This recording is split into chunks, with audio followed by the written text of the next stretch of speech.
Kalau kita bicara metode ya udah pastilah, artinya memang harus ketemu dengan sebanyak-banyaknya masyarakat. Kalau mau melawan money politik, itulah caranya.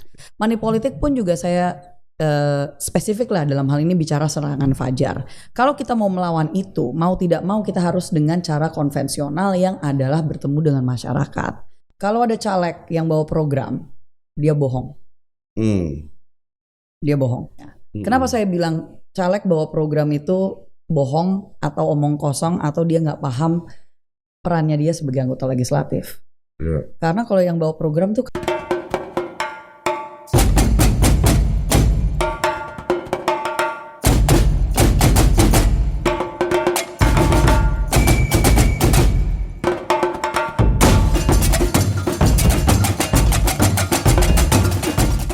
Oke, Assalamualaikum warahmatullahi wabarakatuh. Apa kabar Sobat Forum? Semoga kita semua selalu dalam keadaan sehat dan selalu dalam lindungan Allah Subhanahu wa Ta'ala. Nah, kali ini kami hadir dengan sebuah program baru bernama Forum Caleg Bicara.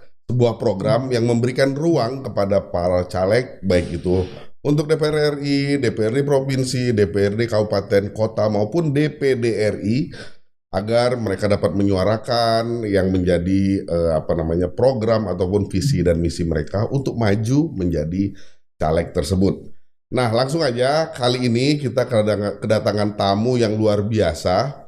Di periode yang lalu 2014-2019 beliau udah duduk menjadi anggota DPR RI dan kali ini beliau maju lagi menjadi caleg DPR RI dari Partai Gerindra. Nah, kita langsung aja sapa, beliau adalah Mbak Rahayu Saraswati Joyo Hadikusumo. Silakan Mbak, apa kabar? Baik, terima kasih. Luar biasa, terima kasih banget Mbak udah mau hadir ke studio kami. Terima kasih sudah diundang. Wah, gimana Mbak? Saya terutama terima kasih untuk lightingnya yang buat saya agak tirus. Dengar-dengar maju caleg DPR RI Partai Gerindra, dapil mana Mbak? Dapil DKI 3, Jakarta Barat, Jakarta Utara, Kepulauan Seribu. Waktu yang lalu, periode lalu, dapil yang sama? 2019 dapil yang sama, tapi 2014 saya jadinya itu justru dari dapil Jawa Tengah 4 Sragen Karanganyar Wonogiri. Iya. Waktu 2014 yang waktu kemudian 2014. Duduk di Komisi 8 ya waktu itu ya? Betul. Oke, Mbak, ini kan udah pernah terjun ke dunia politik, terus mau terjun lagi, kira-kira apa sih dorongannya Mbak? Saya pertama kali maju di politik itu juga sebenarnya nggak ada kaitannya, walaupun saya adalah keluarga bisa dikatakan elit politik, tapi justru mereka waktu itu kaget saya masuk ke politik praktis ya. Kalau politik sebenarnya dari 2008 juga udah jadi bagian dari organisasi, terutama waktu itu masih organisasi sayap kepemudaannya dari Partai Gerindra di Tidar. Memutuskan untuk maju tahun 2014 khususnya karena ya saya mendapatkan, saya mungkin sejujurnya adalah panggilan dari Tuhan untuk bisa melayani masyarakat. Jadi saya ini aktivis anti perdagangan orang sejak tahun 2009. Oke. Jadi tahun 2012 saya mendirikan yayasan dan awal tahun 2013 di bulan Januari waktu kita berhasil untuk lolos verifikasi, kita harus persiapan untuk daftar caleg gitu kan. Kebetulan pas ulang tahun saya, keluarga saya lagi kumpul, saya duduk bareng sama sepupu, kakak, waktu itu masih calon suami saya dikomporin untuk masuk ke politik, terutama untuk maju sebagai caleg. Saya bener-bener waktu itu nggak mau karena nggak ada ketertarikan sama sekali untuk masuk ke politik praktis. Saya bahkan secara terbuka dan itu bisa dicek karena ada rekam ininya, jejak digitalnya. Saya bilang saya alergi politik. Tapi karena saya dapat panggilan dari Tuhan itu untuk bisa melayani lebih dalam, lebih luas melalui politik, ya akhirnya saya maju mendaftarkan diri sebagai caleg dan ya alhamdulillah puji Tuhan terpilih. Jadi singkatnya itu, kalau panjangnya sebenarnya udah sering kali saya ceritakan, itu udah cerita sendiri tuh bisa sampai setengah jam sendiri, tapi singkatnya itu akhirnya kenapa saya akhirnya maju dan masuk ke politik. Nah kali ini maju lagi nih ya setelah kemarin gitu ya. 2019 sempat nggak masuk, tapi kan udah nyalek juga gitu. Kira-kira alasan yang ini tuh yang mendasar banget tuh apa sih Mbak? Kenapa kembali lagi? Kalau ini mungkin berbeda dari tahun 2013 ya. Karena kali ini saya kan udah punya pengalaman duduk di DPR, ambisi sebenarnya nggak punya di politik sama sekali. Karena tadi saya bilang alergi sama politik gitu ya. Buat saya tuh politik nyapein sebenarnya. Beda sama mungkin orang-orang yang memang mereka dapat semangat dari ada di dalam politik. Tapi kenapa saya maju lagi? Intinya sebenarnya karena saya tahu saya bisa berjuang untuk mendapatkan suara sebanyak-banyaknya. Ya alhamdulillah puji Tuhan dianggap sebagai vote getter gitu ya di dalam partai. Karena tahun 2019 walaupun saya majunya di dapil yang berbeda, di 2014 itu saya suaranya 40-an ribu. Di dapil 2019 walaupun itu dapil baru buat saya berhasil untuk meningkatkan, karena tadinya kakak saya yang ada di dapil itu di tahun 2014-2019. Tapi 2019 beliau nggak maju lagi, saya makanya diminta untuk pindah. Jadi bukan saya yang minta pindah waktu itu. Incumbent mana yang minta pindah, nggak masuk akal ya kan. Soalnya lah udah aman di situ ngapain pindah gitu kan. Tapi akhirnya saya diminta pindah sama keluarga H-4 hari sebelum DCS. Dan akhirnya ya sudah saya nurut dan saya berhasil untuk yang tadinya kakak saya 50-an ribu, saya berhasil untuk mendapatkan 79 ribu suara. Setelah dicuri suaranya. 79 ribu itu yang sah? Yang sah. Itu nggak duduk? Nggak duduk. Nggak duduk? Nggak duduk. Walaupun suara paling kecil terendah itu 31 ribu. Lah kenapa 79 ribu nggak duduk? Kan Saint League sistemnya. Kebetulan caleg yang kedua di Gerindra, selisihnya sama saya tuh cuma 1.000. Jadi dialah yang jadi. Oh dia duduk malah? Iya dianya duduk. Waktu itu Mbak Sarah di nomor 1. Saya di nomor 1, dia nomor 2. Dia nomor urut 2. Dan dia selisih sama saya hanya 1.000 dari suara yang sebelum dicuri. Tapi karena saya dicuri 5.000, dialah yang duduk. Dan saya walaupun partai mengatakan sebenarnya itu hak saya untuk, karena kan itu kan haknya partai yang menentukan siapa yang duduk di situ ya. Kalau misalkan mau PAW misalnya gitu ya. Dan saya bilang saya menghormati hukum di Indonesia dan saya mengapresiasi rekan seperjuangan saya yang udah berjuang juga maksimal. Beda tipis ya itu haknya dia untuk duduk di situ. Gitu. Dan satu hal mungkin belum rezeki kali ya Mbak? Enggak, saya justru bilangnya Tuhan sayang sama saya. Karena tahun berikutnya pandemi. Kalau Mbak Saras duduk juga berarti kan anggota Dewan. Mati gaya kita. Oh gitu. Nggak kami undang karena Mbak Saras udah incumbent gitu ya. Anggota DPR. Nggak perlu dikasih platform lagi Bang. Nah, alhamdulillah kalau gitu kan. Saya bilang Tuhan sayang sama saya. Jadi maju lagi mungkin dikatakan sekali lagi pertanyaannya kan kenapa mau maju lagi. Kali ini selain dari juga melayani masyarakat juga bagi saya yang penting Prabowo Presiden, Gerindra menang. Jadi bukan untuk saya menangnya, tapi yang penting saya bisa berkontribusi untuk mendapatkan sebanyak-banyaknya suara untuk partai dan untuk Pak Prabowo. Cakep Mbak. Mbak ini kan kalau kita lihat nih profilnya Mbak Saras sebelumnya pernah jadi jurnalis. Enggak presenter lah, pernah jadi presenter. Jurnalis kayaknya levelnya tinggi banget gitu. Jadi ternyata saya berasa duduk di sini tuh dari tadi AC-nya nggak berasa dingin karena saya berhadapan dengan presenter. Jadi terus pernah jadi saya bisa nanya balik gitu ya. Iya. Pernah jadi aktris juga. Apa bedanya nih Mbak? Sama profesi itu dengan profesi nyalek, pernah jadi anggota dewan gitu kan, suka dukanya gitu, gimana sih Mbak? Ya stresnya beda sih. Stresnya beda, tekanannya, pressure-nya beda ya. Pressure-nya beda lah. Kalau jadi presenter kan kita yang nanya-nanya gitu kan kayak Bang Manarwi di sini. Tapi kalau misalkan dan aktris juga itu kan sebenarnya mimpi saya dari kecil. Jadi usia 14 tahun saya udah tahu saya mau jadi professional actress, makanya saya juga ke acting school sebenarnya. Nggak ada kaitannya sama politik sama sekali dan itu kenapa keluarga kaget kok saya mau maju sebagai politisi. Mungkin terbesarnya juga ya di politik ini kan kita kalau misalkan bicara aktivisme, kita bicara misalnya kita punya kepedulian terhadap kemiskinan, kita punya kepedulian terhadap nasibnya content creators gitu kan, atau kita punya kepedulian untuk medsos gitu kan, bagaimana medsos bisa membentuk generasi muda kita. Ya kebijakannya kan adanya di DPR, gitu loh. Jadi mungkin perbedaan terbesar kalau lewat acting, lewat seni peran, lewat presenter, kita lebih ke influence secara indirect, tidak langsung. Tapi kalau misalkan di dalam politik praktis, terutama di DPR, ya kita bisa menginfluence atau memberikan dampak langsung kepada pengambilan kebijakan. Artinya bersuara bisa lebih total lah ya. Ya dong, karena kalau misalkan ya itu sebenarnya salah satu alasan juga kenapa saya akhirnya maju. Kakak saya waktu ngomporin, dia bilang kayak gini sama saya. Jadi tanpa mengurangi rasa hormat kepada aktivis-aktivis lain, dia bilang, "Sar, kamu kan aktivis anti perdagangan orang, kamu punya yayasan sendiri.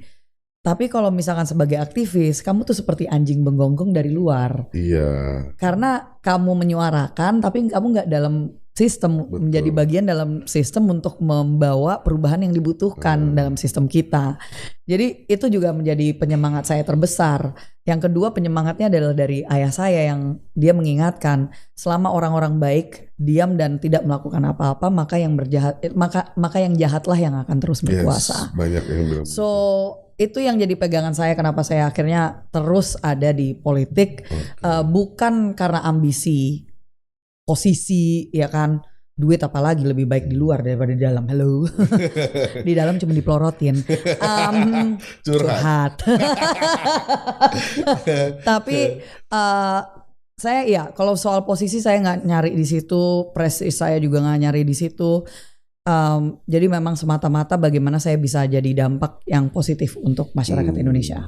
Oke. Mbak, ini pertanyaan berikutnya, mohon maaf nih kalau agak menyinggung ke keluarga. Mbak kan terkenal sebagai ini ya Pak, dikenal sebagai keponakannya Pak Prabowo. Dikenal yes, terkenal enggak? Oh iya, dikenal. Ini persoalan awalan aja di Danter nih. Dikenal, saya ulang. Dikenal. Bahasa Indonesia yang baik dan benar. Baiklah.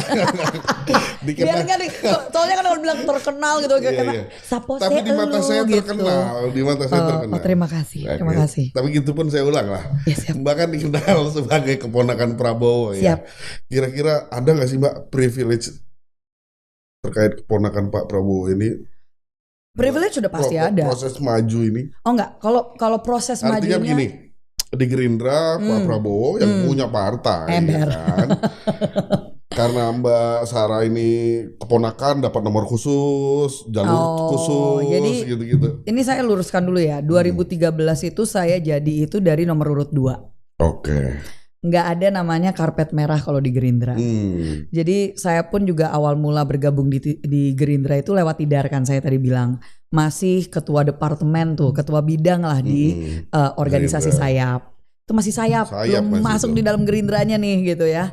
Masuk ke DPP Gerindra pun juga masih ketua departemen waktu itu di awal-awal. Habis ketua departemen barulah terus habis itu kan saya jadi anggota DPR yang akhirnya semua ketua DPR kan semua anggota DPR kan menjadi anggota Dewan Pembina. Baru juga tahun 2020 waktu saya menunjukkan kesetiaan saya, walaupun istilahnya saya harusnya bisa duduk di sana, tapi kan saya bilang udah nggak perlu gitu kan, ada rekan saya. Dan saya diminta waktu itu maju sebagai calon wakil wali kota Tangerang Selatan, gitu kan, oleh Gerindra. Dan saat itulah dimana kita ada restrukturisasi kepengurusan dan saya dijadikan wakil ketua umum. Jadi prosesnya itu semua ada gitu loh. Dan mohon maaf kalau misalkan bicara tentang privilege dan karpet merah, harusnya waktu itu 2019 yang dilantik saya dong. Secara saya punya bukti kok, itu suaranya saya yang punya kan gitu kan istilahnya. Betul. Dia 83.000, saya 84.000 gitu kan. Tapi itu pun juga nggak saya ambil gitu kan. Saya minta keluarga saya untuk menghormati bahwa itu adalah hukum yang sudah terjadi. Jadi saya mengambil contoh justru dari keluarga saya yang dimana ayolah jangan kita jadi sama dengan yang lain. Kita harus bisa berbeda. Dan saya rasa juga karena kembali lagi saya nggak ambisi politik. Kalau misalkan saya ambisi di dalam politik, saya ambisi kekuasaan dan juga ambisi untuk jabatan, udah pastilah saya minta gitu kan. Bahkan bisa aja juga kita marahin sama caleg yang lain gitu ya, yang seperti terjadi di partai-partai lain, mohon maaf. Kok Anda bisa mendapatkan lebih daripada gitu kan. Kalau di sini enggak ada seperti itu. Kita justru apresiasi kepada caleg-caleg yang lain yang berhasil gitu.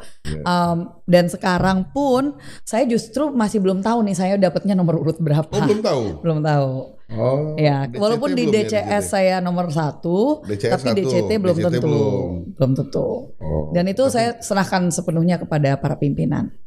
DCS tapi udah nomor 1. Udah nomor 1. Oke. Karena kan memang di situ kan dapil saya istilahnya gitu ya. Saya maju lagi di situ.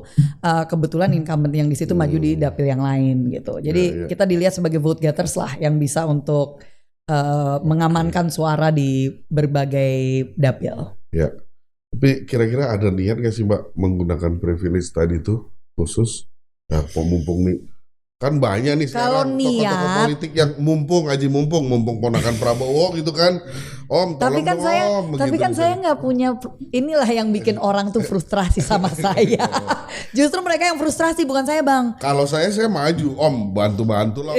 Nah itu gitu kan. Biar duduk. Justru ini. Semua teman-teman saya, adik-adik saya, semua tim saya juga frustrasi mereka narik-narik ke rambut. Karena kan mereka justru harusnya iya dong, pakai dong gitu kan. Tapi saya kan nggak punya ambisi di politik. Kembali lagi saya maju pun juga bukan untuk saya menang. Kata tukeran aja kita Pak. Kenapa? Biar saya aja. Ya. Bang Darudin, kode keras, beliau mau maju. Enggak. Tolong dipertimbangkan. Enggak, saya politik enggak. Oh itu kan. Hari ini enggak. Besok enggak tahu, tergantung. Jawaban yang sangat diplomatis ya. Enggak, hari ini tidak. Hari ini enggak, besok enggak tahu. Kayaknya pernah mendengar hal seperti itu ya sebelumnya ya. Oke, terus tadi gimana Pak? Kalau saya itu ini ya apa menurut saya untuk menggunakan lumrah. Ya, dan itu kalau hal saya yang langsung ngomong saya, Om bantu dong, saya duduk dong Om gitu lah. Saya paling maksimalnya saya ngomong sama Pak D itu. Saya manggilnya Pak D. Karena lebih tua daripada ayah saya. Jadi di Jawa itu kalau lebih tua dari ayah tuh Pak D. Om itu untuk yang lebih muda. Jadi saya bilang sama Pak D saya maksimalnya itu paling saya ngomongnya saya siap kalau diminta. Bukan saya yang minta gitu. Karena kembali lagi secara psikologis saya nggak pernah minta jabatan gitu loh. Untuk maju pun ya kita sebagai, saya didikan Pak D saya ini kan kita sebagai pejuang politik itu harus siap dimanapun, kapanpun, untuk posisi apapun gitu loh. Jadi mau saya di dapil A, mau di dapil B, mau di dapil C, bukan berarti saya nggak punya komitmen terhadap masyarakat di situ. Tapi saya sebagai pejuang politik harus siap untuk maju di mana saja gitu loh. Dan dalam hal ini juga di nomor urut berapapun. Mau ditaruh di nomor urut terakhir pun saya terima bang. Saya terima. Siap. Dan dalam hal ini emang saya bukan tipe yang niat gitu. Jadi niat ini pun juga saya di dapil 3 DKI 3 ini karena Pak D yang minta. Karena dilihat ya ini kan sebagai dapil ya kan, kalau DKI kayaknya banyaknya dapil neraka gitu ya. Berat ya para rival gitu ya. Jadi ya saya bersyukur dan merasa sangat terhormat bahwa Pak D merasa saya masih bisa berjuang di situ, memperjuangkan suara yang waktu itu saya dapatkan, kalau bisa lebih lagi, bahkan ya untuk bisa berkontribusi untuk partai juga gitu. Jadi dianggap pasukan elit kan kalau gitu. Eke nggak bisa masuk di dalam Akmil kemarin gitu, jadi ini pasukan elit lewat politik juga boleh. Oke, berikutnya nih pertanyaan yang umum untuk semua caleg sebenarnya.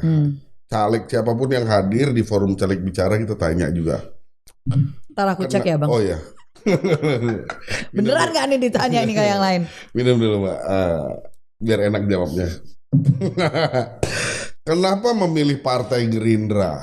Kembali lagi, apa karena Pak D gitu? Kalau itu mah gak usah ditanya gitu ya, keluarga. Karena kan begini, Ada kebiasaan atau ada tradisi di kita itu caleg itu pindah-pindah partai, Mbak. Oh iya kan, Mbak tahu sendiri. Bahkan saya tahu ada yang ayahnya di partai ini, anaknya di partai yang lain gitu kan. Apalagi yang biasanya periode kemarin 2019-2024 nggak duduk, periode ini dia nyali partai yang benar bisa mendudukkan.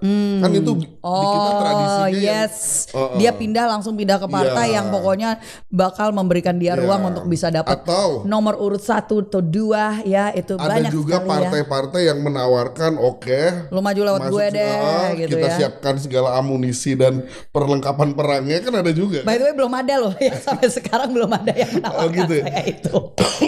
Jadi antara mereka bisa takut. Jadi mungkin tawarannya belum masuk. belum ada satu Ya pun. mungkin karena Pak Ade. Takut disemprot duluan. Nggak, mungkin gini. Keluarga saya ini adalah keluarga pendiri partainya. Jadi beda dengan orang yang mungkin adalah anggota, terus anak-anaknya nggak diharuskan. Yeah. Keluarga saya pun juga tidak mengharuskan saya masuk politik, apalagi harus ke Partai Gerindra, enggak. Tapi karena keluarga saya adalah pendiri Partai Gerindra, menurut saya lah ngapain saya ke partai lain kalau di partai ini saya bisa dapat akses ke elit. Halo, secara ilmu politik, ilmu politik manakah? Cuma itu emang pertanyaan yang harus ditanyakan. Iya, nggak apa-apa. Kalau untuk saya memang special case. Okay. Special case. Tapi memang ilmu politik manakah yang masuk untuk lu udah punya akses? Mau itu sebenarnya karena lu kader yang udah lama, atau kasarnya lu juga udah jadi, lu sebenarnya anaknya ya kan, apalagi apalagi keponakannya gitu kan, apalagi itu gitu loh. Kalau punya akses kepada elit artinya apa? Punya privilege untuk lebih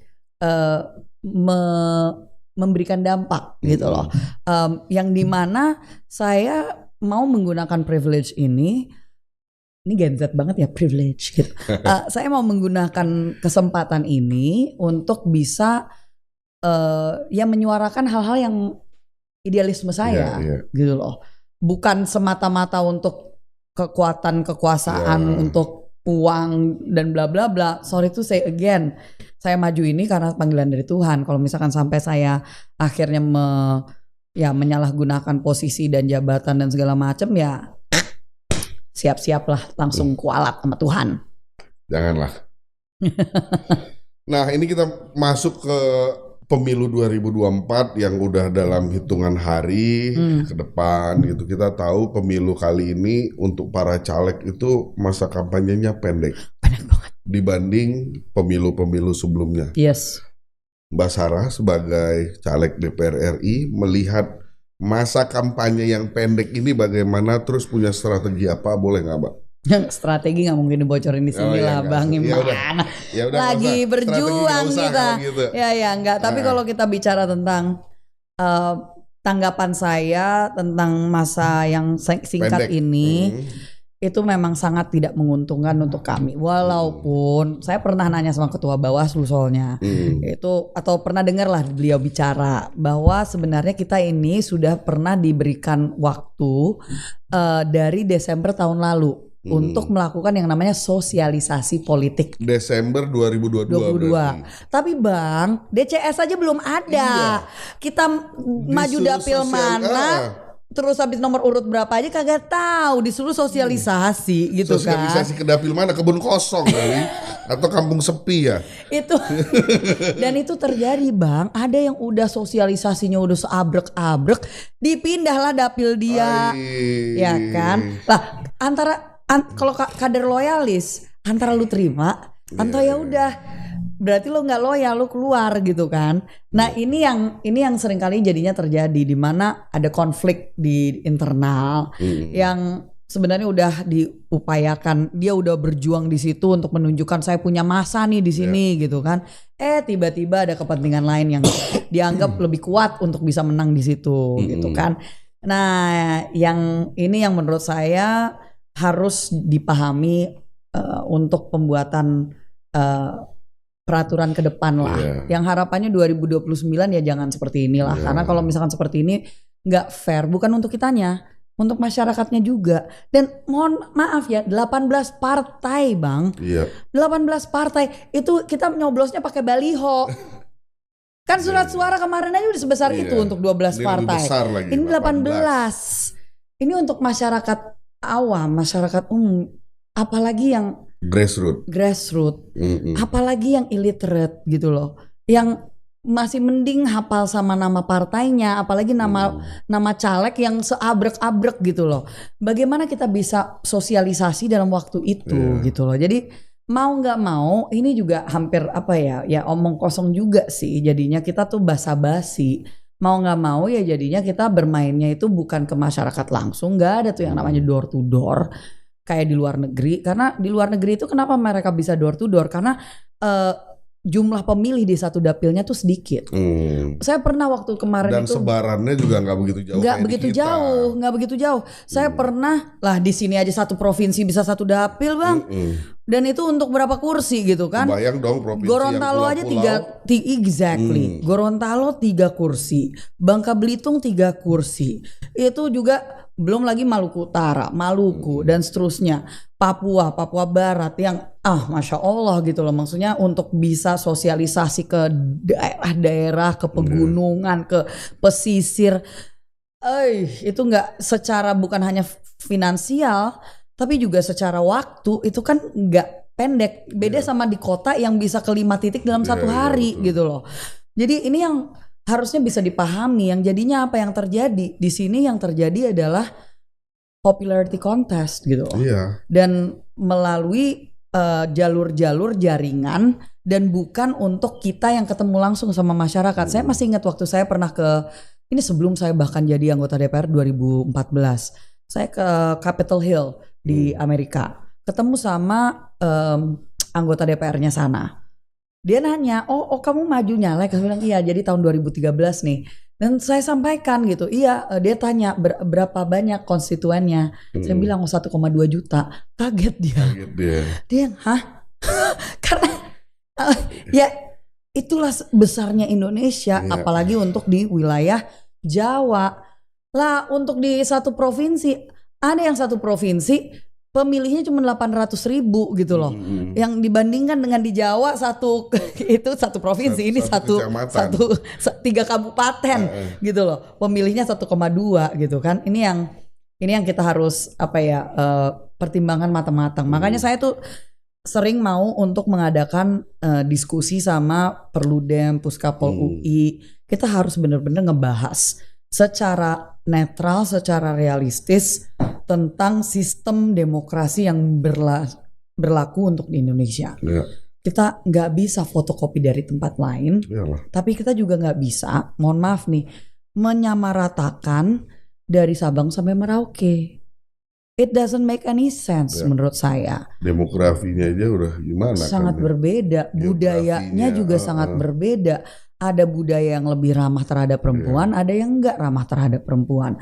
Ada yang ramah untuk anak muda, ada juga yang enggak ramah sama anak muda.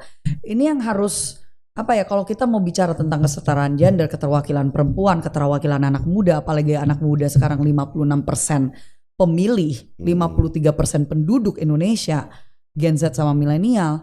Kalau kita mau untuk mendekati angka itu, ya harus ada reformasi sistem demokrasi kita menurut saya.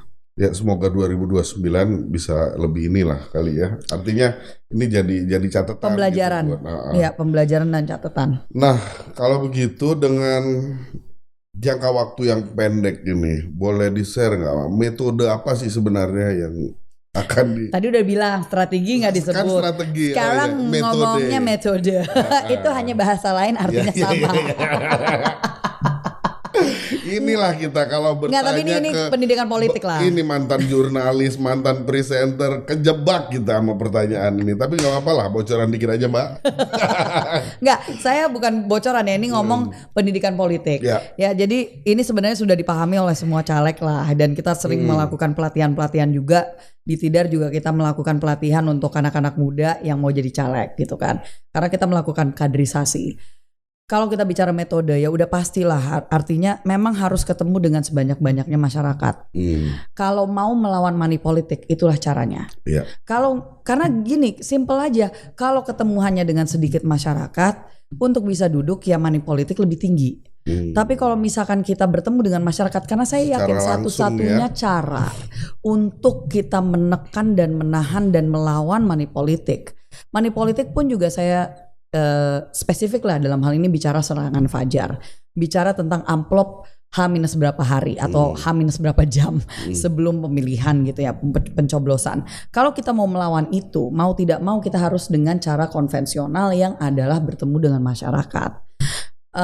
Karena kalau mereka nggak kenal ya mereka juga gimana mau milih kita gitu loh. Jadi door to door, mau itu desa ke desa, mau itu kampung ke kampung, RT ke RT, RW ke RW, itu masih sangat penting sekali.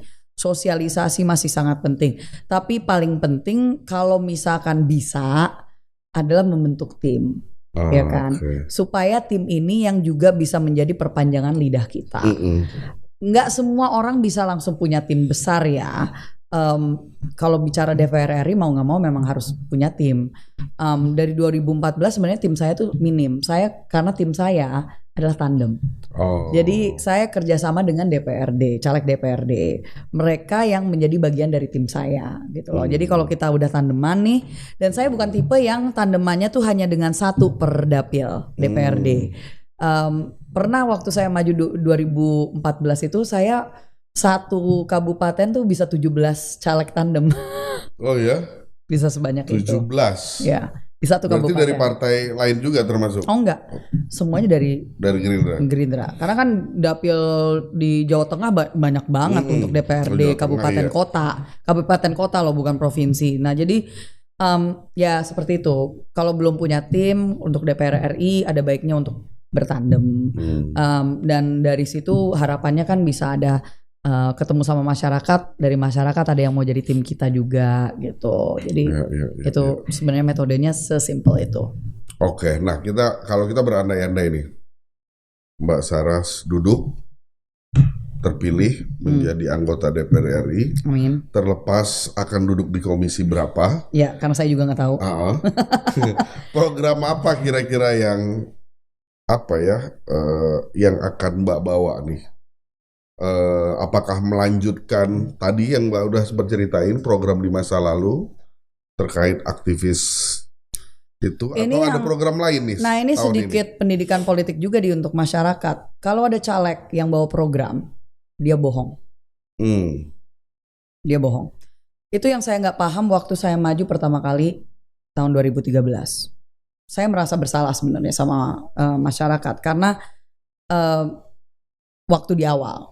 Tapi saya belajar cepat akhirnya. Kenapa saya bilang caleg bawa program itu bohong atau omong kosong atau dia nggak paham perannya dia sebagai anggota legislatif? Karena kalau yang bawa program itu kan eksekutif bukan legislatif. Legislatif itu kan urusannya adalah mewakili aspirasi masyarakat. Ya program lu hanya mewakili suaranya rakyat. Suaranya rakyat yang menjadi konstituen lu di dapil lu gitu loh. Tapi kan di lapangan itu terjadi Mbak. Banyak, hampir semuanya. Hampir semuanya. Yang datang ke masyarakat menawarkan program. Betul. Kalau saya duduk nanti pendidikan di kampung ini aman gitu. Kalau saya duduk nanti ini bebas dari kelaparan. Ini kenapa saya sangat berani menyampaikan antara dia tidak paham tentang perannya dia sebagai anggota legislatif atau dia bohong. Dia nipu. Dia memberikan program itu sebagai tawaran janji gitu kan. Kalau saya terpilih saya akan melakukan. Ya udah, makanya mereka bakal dipelorotin. Saya mungkin salah satu anggota DPR RI waktu itu yang jumlah proposal di meja saya paling sedikit. Oh ya? Karena saya bukan memberikan janji, saya memberikan pendidikan kepada masyarakat. Supaya mereka paham. Kalau mau bikin proposal, tunggu dulu. Kita ngeliat dulu program di pemerintah ada apa. Untuk habis itu kita jadi jembatan untuk memperjuangkan kebutuhan masyarakat melalui program pemerintah yang sudah ada. Mau itu kalau kami ya tentunya pemerintah pusat. Setelah duduk udah jelas di komisi berapa baru jelas programnya. Exactly. Ini belum duduk dan nawarin program. Itu banyak banget. Dan saya juga sebenarnya menyampaikan kepada tandem-tandem saya. program yang disampaikan, kalau misalnya ini bicara metode ya tadi ya, sampaikan itu memang program kampanye. Jangan bilang itu janji untuk setelah duduk, karena adanya lu bakal dimintain terus, gitu loh. Dan itu mohon maaf, legislatif itu nggak punya duitnya. Duitnya kan di eksekutif. Dan ini yang sering kali saya kalau sosialisasi sekarang itu sesimpel saya tanya kepada masyarakat, bedanya legislatif sama eksekutif apa? Itu aja. Saya nggak ada yang saya bawa visi, misi, program segala macam. Saya tinggal bilang silahkan nanti mempelajari apa yang diperjuangkan oleh Pak Prabowo Subianto. Karena program saya adalah program beliau. Saya pasti akan menggolkan program beliau karena tugas saya sebagai anggota legislatif adalah menjadi mitranya dari capres saya yang kalau dia jadi ya berarti dan saya terpilih, saya mitranya dia untuk menggolkan program yang dia bawa. Betul. Kalau misalkan kita bicara kepada masyarakat, ya kita mengelingkan kebutuhan masyarakat, misalnya sembako murah. Mereka nggak bakal nanya program lain, pasti mereka nanya sembako murah, pendidikan, zonasi gimana. Kalau di Jakarta pasti KJP Plus, pasti nanya BPJS gitu kan. Yang mungkin nggak ada kaitannya sama komisi yang gimana saya duduk gitu kan. Itu nanti kita linkkan gitu loh. Kita perjuangkan aspirasi mereka dengan dengan programnya pemerintah, apakah itu dengan KJP dan seterusnya. Nah, kalau KJP itu kan spesifik untuk Jakarta. Ya kan? Jadi kita juga harus paham program mana yang itu adalah programnya Pemda, program mana adalah programnya pemerintah pusat. Mohon maaf ini jadi seperti berapa SKS kita memberikan pendidikan politik kepada masyarakat umum. Nah, tadi sempat ada bocoran masyarakat yang begini begitu. Saya yakin Mbak Sarah udah turun di ke lapangan. Kira-kira sejauh ini apa sih suara dari masyarakat, Mbak? Yang sebenarnya yang dibutuhkan masyarakat itu sebenarnya apa? Ya, pendidikan kah atau? Paling sering pasti paling sering kita mendapatkan keluhan itu pasti tentang pendidikan. Ya karena ya kan ketemunya lebih banyak sama emak-emak nih. Karena kalau kita bicara lagi kampanye ya, kan kebanyakan mungkin ya biasanya bapak-bapaknya kerja, yang ada di rumah ibu-ibu. Jadi yang kumpul otomatis banyaknya ibu-ibu. Nah ibu-ibu pasti menyampaikan apa? Pasti mereka pikirnya pendidikan anak kita gimana, ya kan? Dan kalau kita bicara dengan masyarakat menengah ke bawah, zonasi itu sangat merugikan untuk mereka, terutama bagi mereka yang nggak bisa masuk ke mungkin anaknya belum usia yang ditentukan. Padahal kan kalau misalkan dianya udah bisa ya kenapa enggak gitu kan. Tapi ada batasan itu. Dan juga soal lah kita tinggalnya tuh di seberangnya loh, tapi karena kita di kecamatan yang ini kita nggak bisa akses ke yang sekolah yang di depan mata gitu kan. Itu sering kita dapat masukan dan keluhan seperti itu. Tapi ya alhamdulillah puji Tuhan fraksi Gerindra yang ada di DPRD DKI sampai saat ini terus berjuang untuk menambahkan kursi di SMP terutama, karena SMP sama SMA bangkunya cuman kurang dari 40% dari jumlah murid gitu loh. Jadi bisa dibayangkan banyak yang pasti nggak akan dapat. Jadi banyak yang putus sekolah, itu yang kita sayangkan. Sehingga kita saya dengar ini bahwa KJP Plus itu sudah bisa digunakan ke swasta. Oh iya. Yes, bahkan ke level universitas pun juga bisa. Ya ini untuk masyarakat siapa tahu ada yang menanyakan. Juga untuk pasti mereka tanya sembako lah, ya kan, harga sembako ini seperti apa? Apakah pendidikan sembako ya? Sembako yang pasti lapangan pekerjaan juga dan kesehatan itu top of mind lah yang selalu dipertanyakan adalah untuk hal-hal tersebut. Untuk anak muda terutama lapangan pekerjaan. Tapi biasanya saya yang angkat duluan. Baru setelah itu dapat respon bahwa oh iya itu kita butuhkan gitu. Karena itu menjadi top isu, makanya caleg-caleg banyak jualan program kaitannya dengan 4 isu itu. Iya. Iya Mbak ya. Iya. Oke Mbak, ini kalau kita bicara golput ya di masyarakat kita gitu ya. Upaya yang dilakukan tadi kan Mbak juga sebutkan pengen nyumbang suara buat partai juga gitu ya. Kira-kira apa yang dilakukan supaya angka golput ini tidak tinggi ya? Gimana Mbak? Saya baru balik dari Australia beberapa waktu lalu. Ketemu sama beberapa pejabat di sana. Dalam program waktu itu kita politisi perempuan untuk bisa exchange ke sana gitu ya. Dan mereka, saya kaget Bang. Mungkin selama ini kita kan khawatir soal golput gitu ya. Iya. Mereka justru istilahnya impressed banget. Mereka sangat terkesan, mereka sangat impressed. Wow, kalian tuh angka partisipasinya tinggi sekali. Karena Indonesia tuh lumayan tinggi. Bukan untuk pilkada ya. Pilkada tuh lumayan rendah. Tapi untuk pilpres sama pileg, karena animo untuk pilpresnya. Tapi bukan karena jumlah penduduk kita yang tinggi kan? Enggak, bicara persentase. Oke. Kita tinggi banget, 80% Bang. 80%. Tanpa itu compulsory. Di Australia itu wajib, kalau lu golput itu ada sanksinya. Compulsory di sana, dipaksa, harus, wajib dinyatakan bahwa untuk nyoblos adalah bukan hak, tapi kewajiban warga negara. Dan ada sanksi kalau mereka cuma 50%. Partisipasi mereka itu bukan berarti saya mendukung golput ya. Tapi maksudnya bahwa ini harus kita layak untuk kita syukuri.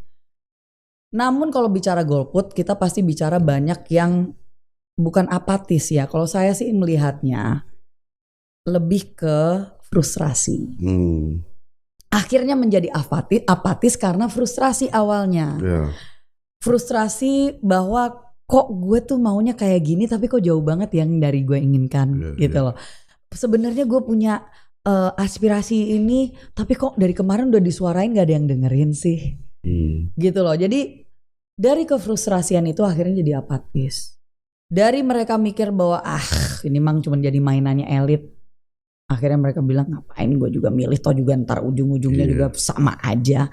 Hal seperti ini yang kita harus kasih pemahaman kepada masyarakat, terutama kepada anak-anak muda. Dengan lu gak nyoblos, lu cuci tangan. Lu gak menentukan arah kebijakan Indonesia ke depan. Artinya apa?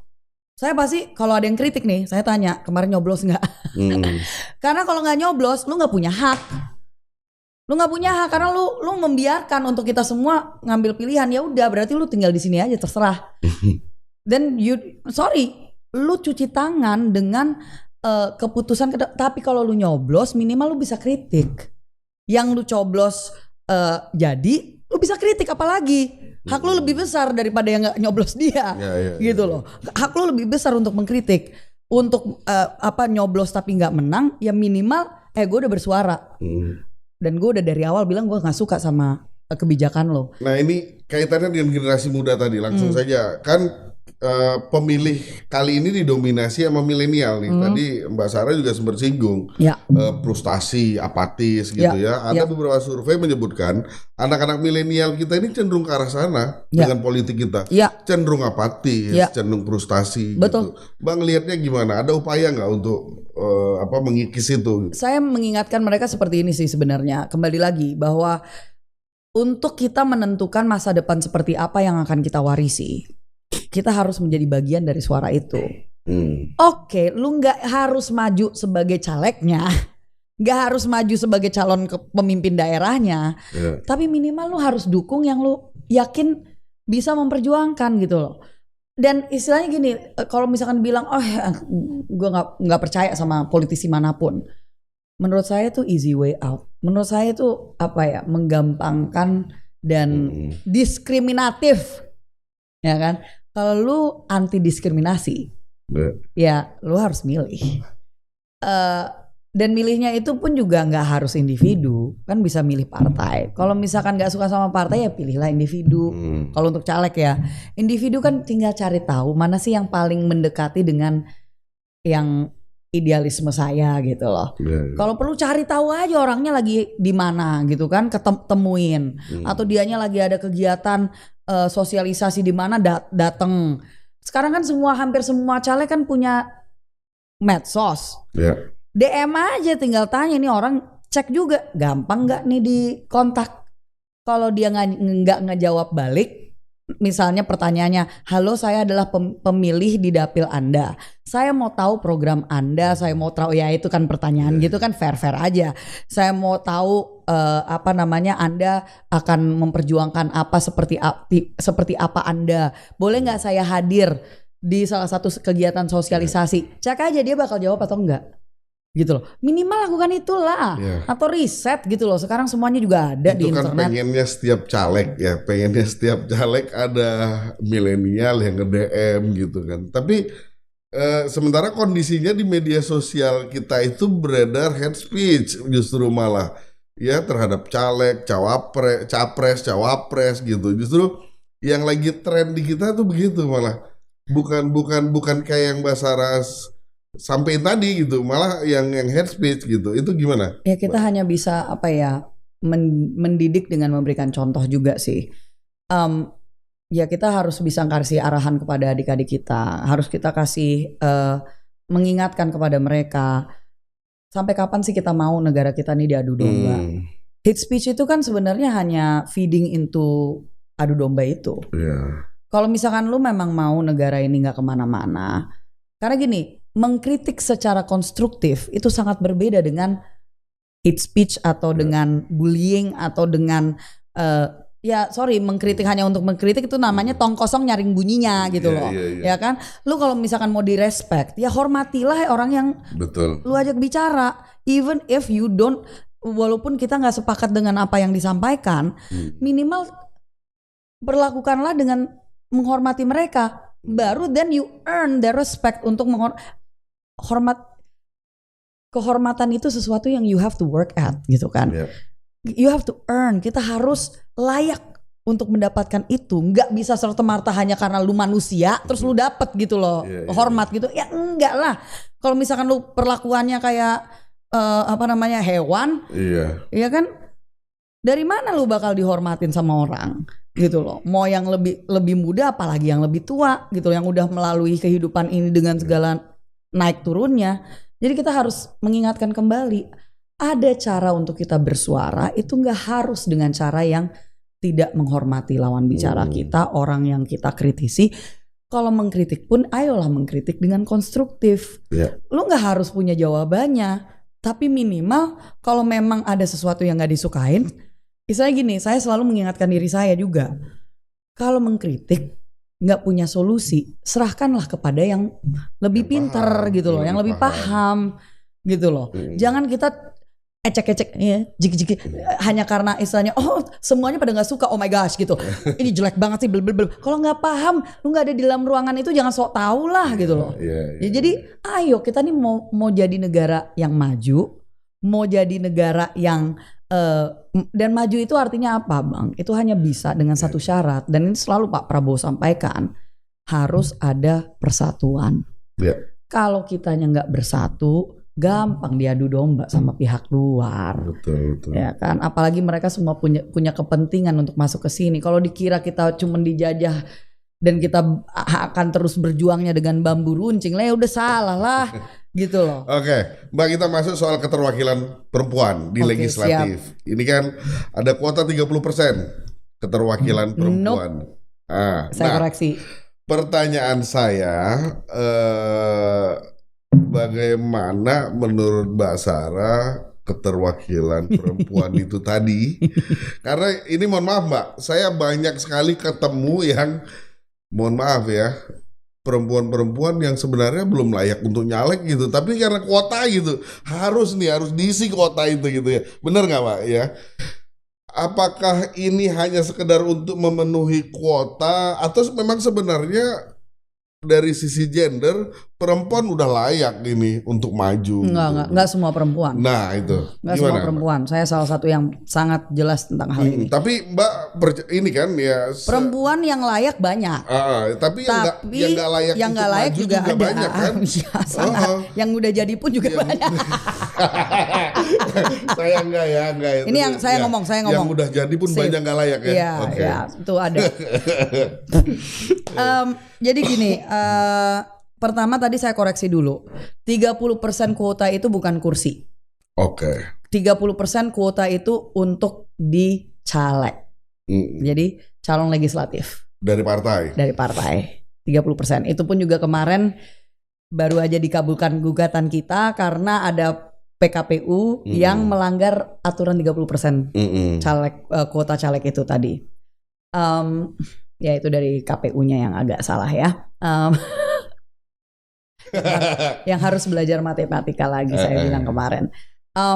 Jadi persoalannya kalau dan ini kita harus akui, kader bisa banyak perempuannya. Oke. Tapi yang mampu dan mau. Bukannya mau dulu baru mampu. Dua-duanya harus. Oke. Karena realita the name of the game. Realita sistem politik di Indonesia. Dan ini kenapa tadi saya angkat soal sistem politik. Karena selama sistem politiknya terbuka, tidak ada spending cap. Artinya dana kampanye itu nggak dimaksimalin batas berapa. Selama perempuan masih menghadapi tantangan dari segi budaya dan ekonomi, kalau sistem politiknya ya ini yang kita bicarakan, maka pasti akan sangat sulit untuk perempuan-perempuan yang layak bisa maju. Jadi itu urusan terakhir. Maju aja dulu tuh susah. Susah ya. Karena untuk maju mereka pasti harus sudah punya banyak yang layak nih ya. Pasti kan banyak pertimbangan. Apakah saya sudah mapan secara keuangan? Apakah saya mendapatkan restu dari keluarga? Saya bagaimanapun juga, saya yang berlaku di keluarga saya adalah budaya patriarki. Tapi saya jelaskan patriarki dalam arti bahwa suami saya imam keluarga saya. Jadi patrilineal lah lebih tepatnya.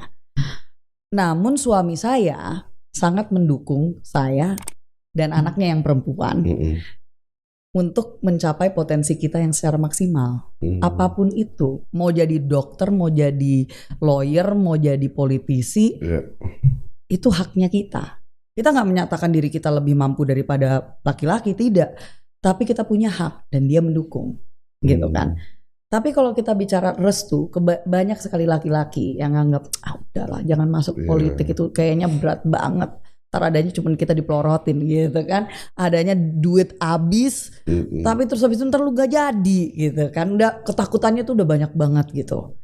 Belum lagi kalau tadi secara budaya, perempuan untuk bisa mapan secara ekonomi susah. Why? Karena masih ada ibu-ibu kita yang punya paham patriarkal, gitu kan, patriarkis, yang dimana ibu kita yang justru bilang ngapain kamu dapat S3 ntar nggak ada yang mau nikahin kamu, ngapain kamu kerja nanti adanya kamu ntar kesulitan loh untuk jaga anak, kan gitu. So semua itu pasti akan membuat sangat sulit. Jadi yang terjadi adalah lintas partai. Ada daerah-daerah di mana itu susah banget untuk nyari, mau kadernya bagus tapi kalau dianya nggak diizinin suaminya, kalau dia bagus tapi dia nggak punya isi tasnya untuk bisa kampanye. Sorry to say ya, ketemu sama masyarakat, masa nggak dikasih makan minum, minimal itu duit. Nongkrong di warung kopi. Nongkrong di warung kopi. Bisa, apalagi dapil-dapil yang kepulauan tadi. Lah untuk bayar untuk ferry aja dari ujung sini ke ujung situ. Udah berapa ngeluarnya? Belum lagi untuk tim kita. Terus habis dokumentasi. Gitu kan? Gitu loh. Itu ini yang harus dipahami, dan itu kenapa saya bilang harus kita melakukan review tentang sistem demokrasi kita. Mau itu soal sistem terbuka, tertutup, mau itu sistemnya direct, indirect, itu harus kita benar-benar bedah per wilayah. Kalau perlu per provinsi, gitu loh. Karena apa yang berlaku di Jawa Barat nggak sama dengan di Maluku Utara. Artinya karena geografis kita yang budayanya juga yang sangat beragam, etnisitas yang sangat beragam, sehingga budaya yang mentalitasnya masyarakatnya pun juga sangat berbeda. Ada yang lebih terbuka untuk perempuan jadi, ada yang dia nggak bisa kepikiran untuk mereka untuk melihat perempuan jadi, walaupun nenek moyangnya ada perempuan yang jadi pahlawan sekalipun. Oke Mbak, ini pertanyaan terakhir. Ini bisa sampai besok kalau ngomong ini Bang. Makanya ini saya bilang ini. Saya mau mengingatkan ya, terutama untuk orang-orang yang menggunakan alasan bahwa ini kita kan kesultanan bla bla bla. Aceh pun dulu punya sultana. Lihat aja pahlawan-pahlawan perempuan dari Aceh ada berapa. Nyadin ya. banget Cut Nyadin, Malahayati. Iya. Sultananya juga ada. Betul. Panas nih, panas. Oke. Minum dulu biar jangan panas. Kita masuk ke pertanyaan terakhir. Pesan Mbak Sarah untuk para pemilih di pemilu 2024 ini, atau ada untuk apa namanya dapilnya juga silakan Mbak. Ini dia, kita kasih ruang. Siap. Kalau ini kan soalnya tergantung kapan tayangnya ya, tapi kita main aman aja dulu. Ya, jadi tidak ada ajakan ya, tidak ada ajakan. Tapi yang pasti yang penting adalah terutama untuk generasi muda. Kita harus memahami bahwa kita punya andil yang sangat besar sebagai 56% pemilih, 53% penduduk di Indonesia adalah Gen Z dan milenial. Kalau kalian mau memastikan suara kalian terdengar, kalau kalian mau memastikan bahwa masa depan seperti apa yang akan kita warisi, kita harus memastikan suara kita terdengar dari level yang paling bawah sampai yang paling atas. Artinya apa? Harus nyoblos tanggal 14 Februari. Kalau bisa bahkan cari tahu siapa yang maju di daerah kalian. Kalian kontak seperti tadi saya sampaikan. Kalian cari tahu siapa yang merespon, siapa yang responsif, siapa yang siap untuk ketemu sama kalian. Dan kalian ambil pilihan. Kalau tidak, ya mohon maaf nih, omong kosong dan kalian gak punya hak untuk mengkritik ke depannya. Ya, jadi ini karena saya sebagai bagian dari milenial gitu ya, kadang-kadang agak antara gemes sama mau nangis, agak bingung gitu, antara mau ketawa gitu ya ngeliatin anak-anak muda sekarang yang aduh Pancasila aja udah nggak hafal, boro-boro tentang legislatif sama eksekutif. Jadi marilah kita lebih pinter lagi gitu, karena mau kaitannya dengan ekosistem content creator, mau itu dengan ekosistem kalian berusaha secara e-commerce, apalagi kalian buka usaha, F&B lah, apalah, startup lah, itu semuanya kaitannya dengan kebijakan. Dan kebijakan yang bikin adalah politisi, kalian suka nggak suka, gitu, terutama yang ada di legislatif. Jadi mari kita lebih pintar dari sekarang dan kita pastikan bahwa suara kita dihitung. Lebih pintar dan tentunya lebih peduli kali ya Mbak ya. Lebih peduli. Pintar tapi nggak peduli. Ya. Nggak bakal ngapa-ngapain. Ya. Oke. Ternyata peduli saya yang menambahkan tadi barusan. Luar biasa. Tepuk tangan untuk Bang Darwin. Mbak Saras, Mbak Rahayu Saras, Mbak Sarah. Rahayu Saraswati Joyo Hadikusumo. Nggak terasa kita bukan cuma setengah jam lebih, tapi sudah hampir mendekati 60 menit ngobrol dengan Mbak Saras ini luar biasa. Sekali lagi terima kasih banyak udah mau bergabung dengan kami. Tentu saja doa saya dan seluruh tim di Forum Keadilan TV semoga semua dilancarkan, semua dimudahkan, dan mudah-mudahan juga Mbak Sarah duduk sesuai dengan apa yang diharapkan, apa yang diinginkan. Dan jangan lupa nanti kalau udah duduk amanah. Oke, Sobat Forum dimanapun Anda berada, itu tadi obrolan kami dengan udah sahabat saya lah gitu ya. Rahayu Saraswati Joyo Hadikusumo, caleg DPR RI untuk dapil DKI Jakarta 3 ya Mbak. Betul. Ya. Gitu.